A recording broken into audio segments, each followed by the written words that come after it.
Sebelum menghabisi keluarganya Hendra, yang terpenting harus membalas dendam dari luka Cindy.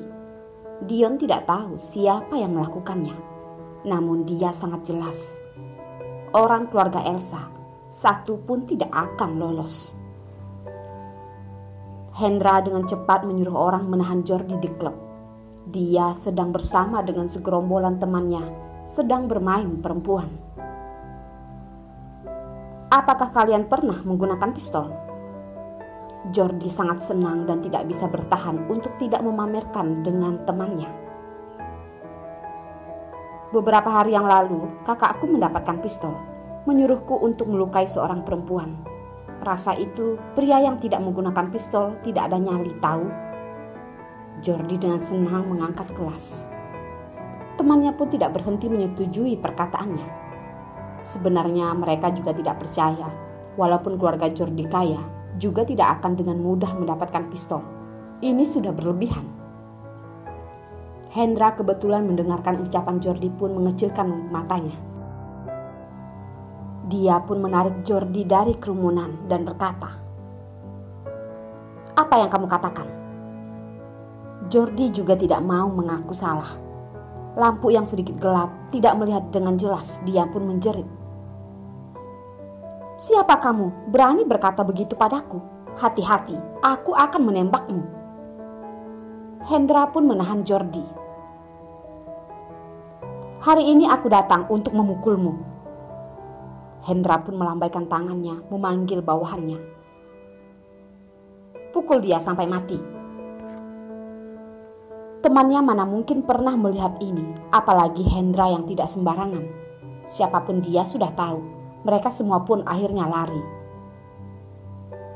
"Dasar orang ini." Jordi sangat tidak senang dengan temannya itu. Dia terus mengeluarkan kata kasar, kaki dan tinju pun mengenainya. Kekuatan juga sangat besar, sedikit pun tidak segan. Darah segar Jordi dengan cepat keluar dari mulutnya. Dia pun tidak berhenti menjerit kesakitan. Namun dia masih tidak meminta maaf. Hendra hanya memberi mereka pelajaran. Sekarang kota Rau sangat bahaya. Polisi sangat ketat. Bukanlah waktu untuk membunuh orang. Bukankah Anthony hari ini baru ditangkap ke penjara? Anthony bukanlah orang biasa. Dia itu adalah ketua mafia kota Rau. Dengan mudah dia pun masuk penjara. Di mata Hendra, walaupun Anthony adalah paman Cindy, namun saat Cindy dalam kesusahan, Anthony tidak muncul. Jika Cindy tidak ingin mengenal pamannya ini, dia juga tidak akan. Cindy sebagai seorang wanita sampai sekarang ini tidaklah mudah, dan Anthony hanya berdiam melihat saja. Melihat Jordi yang hampir mati, mengetahui orang yang melukai Cindy adalah Jordi, dia pun terpaksa membiarkannya dulu. Bagaimanapun sekarang yang terpenting adalah membuat keluarganya sendiri bisa percaya padanya. Jordi dengan gemetar mengeluarkan ponsel. Kualitas ponselnya sangat bagus. Dipukul oleh orang juga tidak membuatnya hancur. Jordi memikirkan kembali wajah Hendra.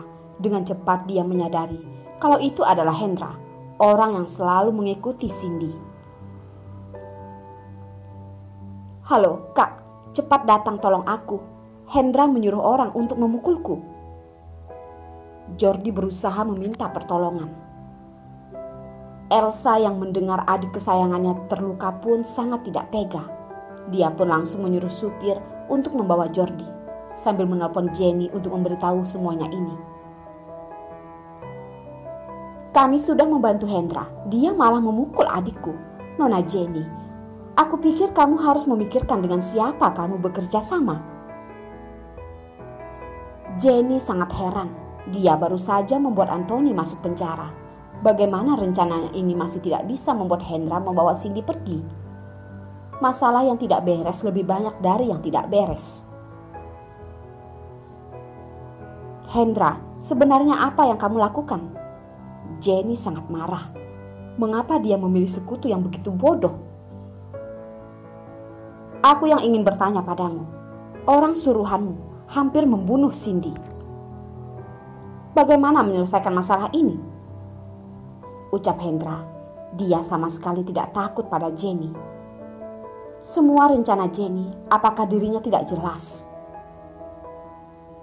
Jenny yang mendengar ucapan Hendra pun seketika menjadi lembut. Nada suaranya pun menjadi tenang. Cindy tidak apa-apa kan?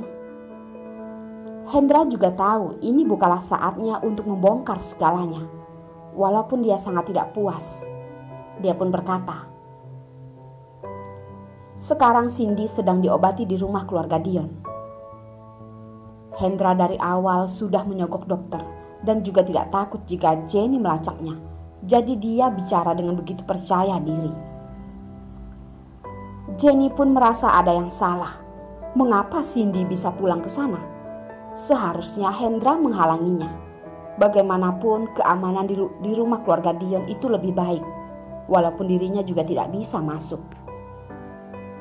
Kali ini untuk menghilangkan Cindy dari sisi Dion menjadi semakin sulit.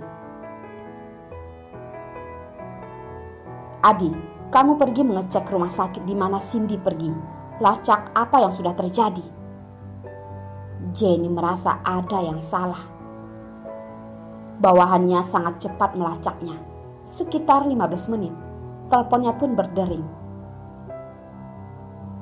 Kaki Cindy terkena peluru. Karena kekurangan darah dan karena dia golongan darah O, tempat persediaan darah juga sudah habis. Hendra yang mendondorkan darah padanya. Tubuhnya yang lemah membuatnya tidak bisa menahan Dion. Adi memberikan kelihatannya laporannya sangat sempurna, tapi dia merasa ada yang salah. Namun Jenny juga tidak tahu apa itu. Dia pun menyuruh Adi kembali. Tidak boleh ragu di masalah sekecil ini. Dia masih ada masalah besar yang harus diurus. Tunggu. Jenny yang hendak menutup telepon berkata, ada yang salah. Adi melihat kamera CCTV dan mengerutkan dahi. Ya, ada apa? Jenny menekatkan kelopak matanya yang melompat. CCTV sudah dihack dan dari CCTV lantai 3, Dion dan Cindy sempat berhenti di sana. Namun, bagian ulang ada di lantai 5. Adi pun melihat layar. Lantai 3 adalah bagian kandungan. Mata Jenny pun mengecil. Bagian kandungan? Apakah Cindy sedang hamil? Dia akhirnya mengerti mengapa dia merasa ada yang salah. Hendra tidak merencanakan rencana selanjutnya. Dengan jelas dia sudah menyerah. Atau dia ingin menyerah sekarang dan membereskan masalah lain. Sekarang Cindy hamil. Dia harus memikirkan banyak hal. Dan begitu dia mengetahui Cindy hamil, pemikiran yang muncul adalah membunuhnya. Benar, Hendra takut dia akan membunuh Cindy dengan anaknya. Dion dan Cindy semakin tidak bisa terpisahkan. Saat itu maka semuanya semakin susah.